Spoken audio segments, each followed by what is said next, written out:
നമ്മുടെ മലയാളത്തിൻ്റെ വായനയുടെ വസന്തകാലം എന്ന് പറയുന്നത് കഴിഞ്ഞ കുറേ പതിറ്റാണ്ടുകളായിട്ട് കഥാ നോവൽ സാഹിത്യത്തെ ചുറ്റിപ്പറ്റിയാണ് എന്നുള്ളത് നിസ്സംശയമായ കാര്യമാണ്. മറ്റ് ഏത് സാഹിത്യ ശാഖയെ സംബന്ധിച്ച് നമ്മൾ പരിശോധിച്ചാലും കഥാ നോവൽ സാഹിത്യത്തിൻ്റെ ഉത്കൃഷ്ടത അല്ലെങ്കിൽ അതിൻ്റെ ഒരു ഉന്മേഷം അതിപ്പോഴും എന്നും നവോന്മേഷം തന്നെയാണ് ആ വസന്തത്തിന് ഉണ്ടാകുന്നത് എന്നുള്ളതും നമ്മൾ കണ്ടുകൊണ്ടിരിക്കുകയാണ്. ഒരുപക്ഷെ മലയാള കവിതയും അല്ലെങ്കിൽ നിരൂപണ ശാഖകളൊക്കെ തന്നെ വളരെ സമ്പന്നമായ ഒരു കാലഘട്ടം നമുക്കുണ്ടായിരുന്നു. ഇന്നും അത് സമ്പന്നമല്ലെന്നല്ല, സമ്പന്നമായ കാലഘട്ടത്തിലൂടെ തന്നെയാണ് വായന അതിലൊക്കെ പോയിക്കൊണ്ടിരിക്കുന്നത്. എങ്കിലും കഴിഞ്ഞ 1-2 പതിറ്റാണ്ടുകളായിട്ട് കഥയ്ക്കും നോവലിനും കിട്ടിയിട്ടുള്ള സ്വാധീനവും വളർച്ചയും വലിയ രീതിയിൽ പരിശോധിക്കപ്പെടേണ്ടതും പഠിക്കേണ്ടതും തന്നെയാണ്. അതിൻ്റെ ഒരു പ്രധാന കാരണം നമുക്ക് മലയാളത്തിൽ മികച്ച കഥകൾ പറഞ്ഞു തരാൻ, നോവലുകൾ എഴുതാൻ നല്ല രചയിതാക്കൾ ഉണ്ടാകുന്നു എന്നുള്ളതാണ്. ഒരുപക്ഷെ ആ ഒരു വലിയ കാര്യം നേടിയെടുത്തത് വലിയൊരു വായനാ സമൂഹത്തെയാണ്. നമ്മൾ കഥകളും നോവലുകളും വായിക്കുമ്പോൾ കവിതയോ നിരൂപണത്തെയോ അത്ര സ്വീകരിക്കുന്നില്ല എന്നുള്ള അർത്ഥത്തിലല്ല ഞാൻ പറഞ്ഞത്. പക്ഷെ കവിതയ്ക്കും നിരൂപണത്തെക്കാളും ഉപരിയായിട്ട്, അല്ലെ മറ്റേത് ശാഖയ്ക്കും ഉപരിയായിട്ട് കഥാ നോവൽ സാഹിത്യത്തിന് മനസ്സിൽ കൊണ്ടു നടക്കുവാൻ, വായിച്ച് വളർത്തുവാൻ വായനാ സമൂഹം തയ്യാറായതിന് പ്രധാനപ്പെട്ട ഒരു കാരണം നല്ല കൃതികൾ ഉണ്ടാകുന്നു, മികച്ച രചയിതാക്കൾ ആ ഭാഗത്തുനിന്ന് ഉണ്ടാകുന്നു എന്നുള്ളതാണ്. നമുക്ക് കഴിഞ്ഞ 1-2 പതിറ്റാണ്ടുകളോളം പരിശോധിച്ചു കഴിഞ്ഞാൽ നമ്മുടെ പ്രധാനപ്പെട്ട സാഹിത്യകാരന്മാരെല്ലാം ഒരുപക്ഷെ കൈവച്ചിട്ടുള്ള മേഖലയാണ് കഥാ നോവൽ സാഹിത്യം എന്ന് പറയുന്നത്. ഇപ്പോൾ സാനു മാസ്റ്റർ പോലുള്ള ഒരാളുടെ കയ്യിൽ നിന്ന് നമുക്ക് ഒരിക്കലും അത്രയും വലിയ നിരൂപണ പ്രതിഭയായിട്ടുള്ള ഒരാളുടെ കയ്യിൽ നിന്ന് ഒരു നോവലോ കഥയോ പ്രതീക്ഷിക്കാൻ പറ്റാത്ത സാഹചര്യത്തിൽ ഈ അടുത്ത കാലത്താണ് കുന്തി എന്ന് പറയുന്ന നോവൽ നമുക്ക് സമ്മാനമായി ലഭിച്ചത്. നമ്മുടെ വസന്തം മാഷ് വലിയ രീതിയിൽ വൈജ്ഞാനിക സാഹിത്യത്തിൽ സംഭാവന ചെയ്തിട്ടുള്ളതാണ്. പക്ഷെ മാഷ് മുൻപും കഥകളൊക്കെ എഴുതിയിട്ടുണ്ടെങ്കിലും ഈ വളരെ അടുത്ത കാലത്താണ് മാഷിന്റെ നോവൽ കാലം സാക്ഷിയായി എന്ന് പറയുന്ന 2 വോള്യമുള്ള നോവൽ പുറത്തിറങ്ങി. അങ്ങനെ കഥാസാഹിത്യത്തിൽ, നോവൽ സാഹിത്യത്തിൽ വ്യക്തിമുദ്ര പതിപ്പിക്കുവാൻ തക്ക പ്രാവീണ്യവും കഴിവുമുള്ള രചയിതാക്കളുടെ വസന്തകാലമാണ് ഇന്ന് മലയാളത്തിൽ നടന്നുകൊണ്ടിരിക്കുന്നത്. ഇപ്പം നമ്മുടെ കൂട്ടത്തിൽ തന്നെയുള്ള മിക്കവാറും പേര് എഴുത്തുകാരാണ്. ഇപ്പോൾ സീത ചേച്ചി അടക്കം, അല്ലെങ്കിൽ PRK ചേനവും രാജൻ പെരുമ്പുലി, അങ്ങനെ നിരവധി പേര് കഥാകൃത്തുക്കളുണ്ട്.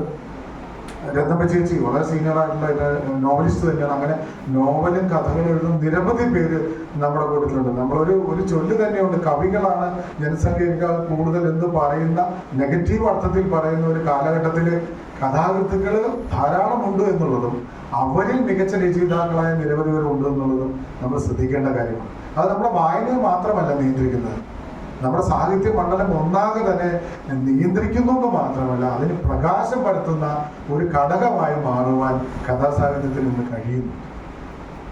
അപ്പൊ അതിൻ്റെ ഒരുപാട് നല്ല നല്ല കാര്യങ്ങൾ നമുക്കിടെ ഈ അടുത്ത കാലത്ത് ഏറ്റവും വിഖ്യാതമായിട്ടുള്ള 2 കൃതികൾ, ഏറ്റവും കൂടുതൽ ഇപ്പം കേരളം ചർച്ച ചെയ്യപ്പെട്ടുകൊണ്ടിരിക്കുന്ന 2 കൃതികളാണ് തപോമയുടെ അച്ഛനും അതുപോലെ തന്നെ കാന്തൻ. ഈ സന്തോഷ് കുമാറും CS ചന്ദ്രികയാണ് രചിതർ. വലിയ രീതിയിൽ ചർച്ച ചെയ്യപ്പെട്ടുകൊണ്ടിരിക്കുന്ന 2 നോവലുകൾ. അത് തൃശ്ശൂരിൽ മാത്രമല്ല, കേരളം ഉടനീളം ചർച്ച ചെയ്യപ്പെട്ടുകൊണ്ടിരിക്കുകയാണെന്നുള്ളതാണ്. ഇപ്പോൾ കാട്ടൂർ കടവ് പോലുള്ള ഒരു നോവലും അത് വിപുലമായ രീതിയിൽ ചർച്ച ചെയ്യപ്പെട്ടിട്ടുണ്ട്. അങ്ങനെ ധാരാളം നോവലുകൾ. ഇപ്പോൾ KV മോഹൻകുമാർ അടുത്ത ദിവസം നമ്മുടെ ഇവിടെ പരിപാടിക്ക് അദ്ദേഹത്തിന് ഉല, ഉഷ്ണരാശിക്ക് ശേഷം ഉല ഏറ്റവും കൂടുതൽ ചർച്ച ചെയ്യപ്പെടുന്ന ഒരു കൃതികളിലൊന്നാണ്. അങ്ങനെ ചെറുതും വലുതുമായ എഴുത്തുകാരുടെ മികച്ച കൃതികൾ വരുന്നു എന്നുള്ളതാണ് എനിക്ക് ഏറ്റവും വലിയ പ്രത്യേകതയായിട്ട് തോന്നുന്നത്. എഴുത്തുകാരൻ അല്ലെ എഴുത്തുകാരി എന്നതിനപ്പുറം കൃതിയുടെ മേന്മ കൊണ്ട്, രചനയുടെ സൗഷ്ഠവം കൊണ്ട്, ഉത്കൃഷ്ടത കൊണ്ട് മഹത്തായ രചയിതാക്കളായി മാറുന്ന കാലഘട്ടം. അത്ര മികച്ച രചനകളാണ് കഥയിലും ഒക്കെ വരുന്നത്.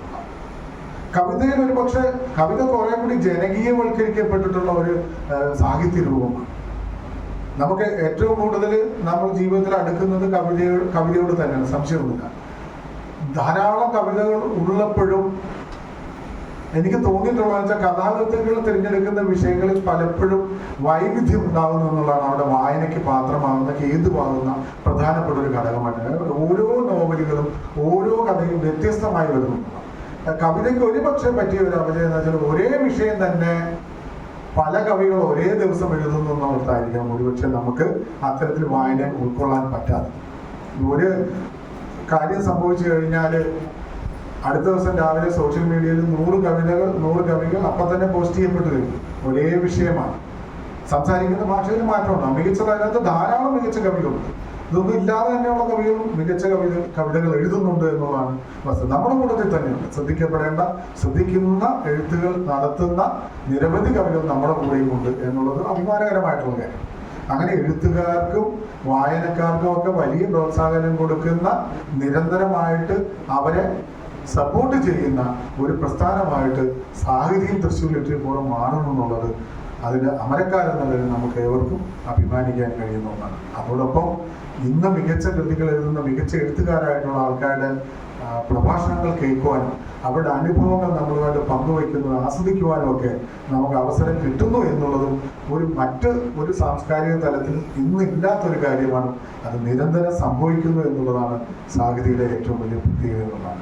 അത്തരത്തിൽ നോക്കുമ്പോൾ ഇന്ന് കിട്ടിയിട്ടുള്ള നമുക്കൊണ്ടുള്ള അതിഥികൾ 2 പേരും ഉദ്ഘാടനം ചെയ്യുന്ന വസന്ത മാഷും അല്ലെങ്കിൽ ഇന്നത്തെ മുഖ്യ പ്രഭാഷണങ്ങൾ അവതരിപ്പിക്കുന്ന വിശിഷ്ടാതിഥികളായിട്ടുള്ള ഈ സന്തോഷ് കുമാർ CS ചന്ദ്രയും വ്യക്തിപരമായിട്ട് എനിക്ക് അടുപ്പമുള്ളവരും കൂടിയാണ്. എനിക്ക് ഏറ്റവും ഇഷ്ടപ്പെട്ട എഴുത്തുകാരും കൂടിയാണ് എന്നുള്ളതാണ്. 2 നോവലുകൾ എൻ്റെ സംഭാവനയായിട്ടും എനിക്ക് മാത്രമല്ല അങ്ങനെ നമ്മുടെ കൂടെ ഉള്ളവരൊക്കെ ധാരാളം എഴുതുന്നുണ്ട്, അവസരമുണ്ടെന്നാണ് ഞാൻ പറഞ്ഞു വരുന്നത്. ഇവർക്ക് ധാരാളം നോവലുകൾ എഴുതിയിട്ടുള്ളവരാണ്. അപ്പൊ അത്രയ്ക്ക് കഥയ്ക്കും നോവലിനും ഇത്രയധികം പ്രിയം കിട്ടുന്ന ആ വസന്തകാലം, നമ്മുടെ പേര് തന്നെ പരിപാടിയുടെ അതാണ്, വസന്തം എന്നുള്ളതാണ്. ആ വസന്തകാലത്തിലൂടെ നമ്മൾ സഞ്ചരിക്കുകയാണ്. വായനക്കാരും എഴുത്തുകാരും ഒക്കെ ആയിട്ട് ആസാദകരായിട്ട് സഞ്ചരിക്കുന്ന ഈ കാലഘട്ടത്തിൽ ഇന്നത്തെ നമ്മുടെ അതിഥികളുടെ പ്രഭാഷണങ്ങൾ കേൾക്കുവാൻ നമുക്ക് അതിയായ ആഗ്രഹവും താല്പര്യവുമുണ്ട്. നമുക്ക് ആ കാര്യപരിപാടിയിലേക്ക് കടക്കാവുന്നതാണ്. ഇനി ഈ പരിപാടിയുടെ ഔദ്യോഗികമായ ഉദ്ഘാടനത്തിന് വേണ്ടിയിട്ട് നമുക്ക് ഏവർക്കും പ്രിയങ്കരനായിട്ടുള്ള നമ്മുടെ രക്ഷാധികാരിയോടായിട്ടുള്ള വസന്ത മാഷിനെ ക്ഷണിക്കുന്നു.